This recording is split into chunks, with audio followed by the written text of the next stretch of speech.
Hey guys, আসসালামু আলাইকুম। This is Janat and welcome to my channel Glunda Shop and Tic. So আজকের ভিডিওর টপিকটি হচ্ছে আমরা কম্পিউটার প্রোগ্রামিং ল্যাঙ্গুয়েজ সম্পর্কে আলোচনা করব আর এই যে ফাংশন এখানে আমরা লিখেছি এটিকে আমি ব্যাখ্যা করে দেখাবো। আমরা যখন কারোর সাথে কন্টাক্ট করার চেষ্টা করি তখন আমরা একটা ল্যাঙ্গুয়েজের মাধ্যমে তার সাথে ইন্টারঅ্যাক্ট হই। দেন সে আমার কথা বুঝতে পেরে দেন সে আমাকে রিপ্লাই করে। তেমনই কম্পিউটারের নিজস্ব ভাষা রয়েছে। সে কিন্তু মানুষের ভাষা বুঝতে পারে না।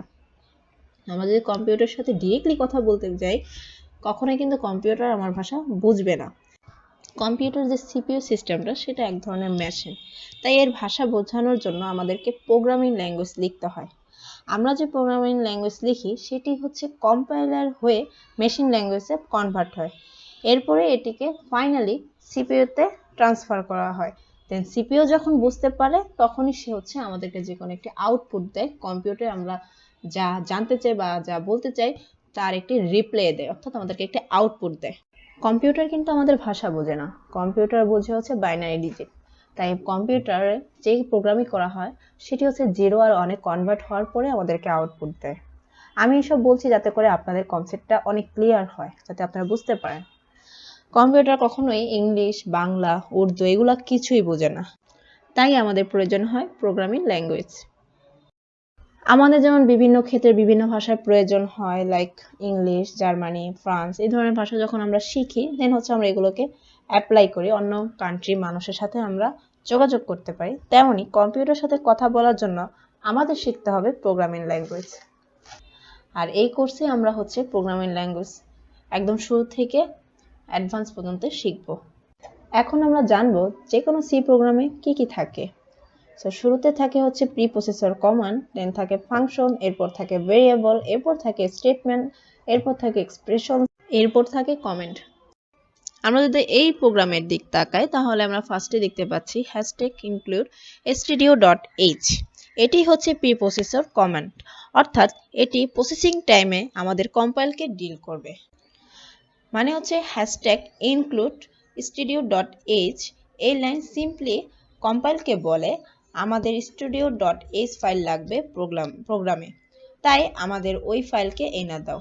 এরপর আমরা ওই ফাইলকে প্রোগ্রামে লাগাবো, তারপরেই প্রোগ্রামে কিছু একটা ঘটবে। সো আই হোপ আপনারা প্রি প্রসেসর কমান্ড সম্পর্কে বুঝতে পেরেছেন আমি কি বলেছি। এরপর হচ্ছে integer main. So integer main কি করে? ইন্টিজার মেইন করে আমাদের প্রোগ্রামকে ছোট ছোট টুকরো করে, অর্থাৎ ডিভাইডেড করে। সো ডিভাইডেড কিভাবে করে? যখন যে কোনো একটি ফাংশন ক্রিয়েট করার পরে সেখানে আমরা যদি অ্যাডিশন করি অর্থাৎ যোগ করি, দেন বিয়োগ করি, অথচ আরেকটি ফাংশনে আমরা মাল্টিপ্লাই করি অথবা ডিভিশন করি। সো এইভাবে আমরা ফাংশনে কাজ করে থাকি। এজন্য এটাকে বলা হয় যে ইন্টিজার মেইন এই ফাংশন মানে প্রোগ্রামকে ছোট ছোট টুকরো করে অথবা বিভক্ত করে। ইন্টিজার মেইন ফাংশনের যে ইন্টিজারটি রয়েছে এটি কি করে? এটি রিটার্ন করে ফাংশনে, এটি ভ্যালু রিটার্ন করে। অর্থাৎ আমরা যদি a প্লাস b যোগ করি পরে এই নাম্বারের যে ফলাফল আসবে সেটিকে আমাদের রিটার্ন করবে, অর্থাৎ মেইন ফাংশন ইন্টিজার রিটার্ন করবে। এরপর আমরা কথা বলবো প্রিন্টএফ নিয়ে। প্রিন্টএফ এর কাজ কি? প্রিন্টএফ আমরা ইউজ করি stdio.h হেডার ফাইল থেকে, আর এটি ব্যবহার করে কনসোল প্রিন্ট, দেন আউটপুট, এরপর ডিজায়ার বের করে থাকি। কাইন্ড অফ বলা যেতে পারে এটি আমাদেরকে ফলাফল দেখায়। এর ভিতরে যেটি আমরা রাখি সেটি আমাদেরকে মেইন হেডার ফাইল থেকে নিয়ে আমাদেরকে ফলাফলটি দেখিয়ে দেয়।